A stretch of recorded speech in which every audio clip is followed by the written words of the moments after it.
From finding Kenneth to Kenneth found. Natapos na nga ang paghahanap sa sinasabing first crush ni Asia superstar Catherine Bernardo. At si Doc Kenneth Hizon may inamin tungkol kay Catherine. Alamin natin sa Frontline Report ni News 5 digital producer Von Belinario, exclusive. Ang first ever crush ko, siguro grade 2 ako noon sa probinsya namin. Yung first ever, mestizo siya. Mestizo siya. Pag crush ko, mas lalong hindi ko yun kakausapin. Parang mas lalong hindi mo talaga mararamdaman kahit isabit mo ako, hindi ko aminin na crush kita. Ang name niya ay Kenneth.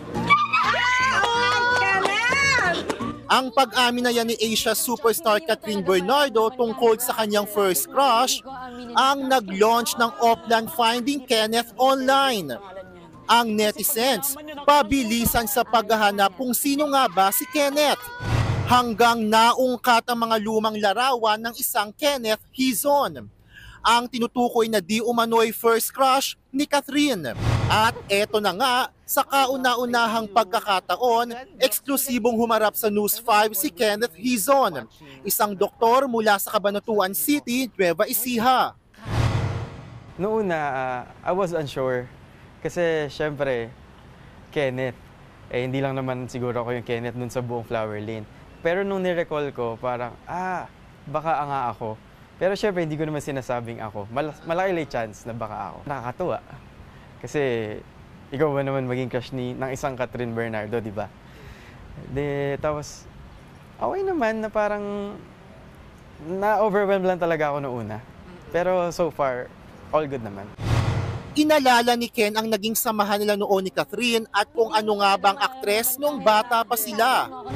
Naalala ko sa kanya is masayahin siyang tao. And pag nakita mo siya, siya talaga yung parang bright kid, ganun. Tapos, syempre maganda. At sa kalagitnaan ng aming panayam, si Doc Ken may inamin. To be honest, siya din yung una ko naging crush.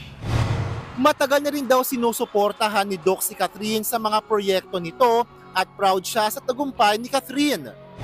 Single ka ngayon, Doc? Yes po. Wow, may chance. Given a chance, are you looking forward to communicate, reconnect, and somehow deepen your relationship with Catherine at ligawan siya? Of course. Yes. Talaga? Yes. Sure na sure? Yes. Hindi natin alam kung ano mga pwedeng mangyari sa mga susunod. May mensahe rin si Doc Kenneth sa mga nambabash at nagsasabing baka nakikisakay lang siya sa kasikatan ni Catherine. Hindi ko gagamitin si Catherine sa pagiging famous. Kasi syempre may pinagsamahan din naman kami kahit nung bata kami. At ang mensahe ni Kenneth kay Catherine, hello, Kat. I'm hoping to meet you, and if your busy time will allow us, I'm hoping to catch with you. Yun na! Nagbabalita mula sa Frontline. Von Belinario, News 5. Mga kapatid, Nikki de Guzman po, iba na ang may alam at may pakialam sa panahon ngayon. Para sa tuloy-tuloy na balitaan sa Frontline kahit weekend, mag-follow at mag-subscribe sa social media pages ng News 5.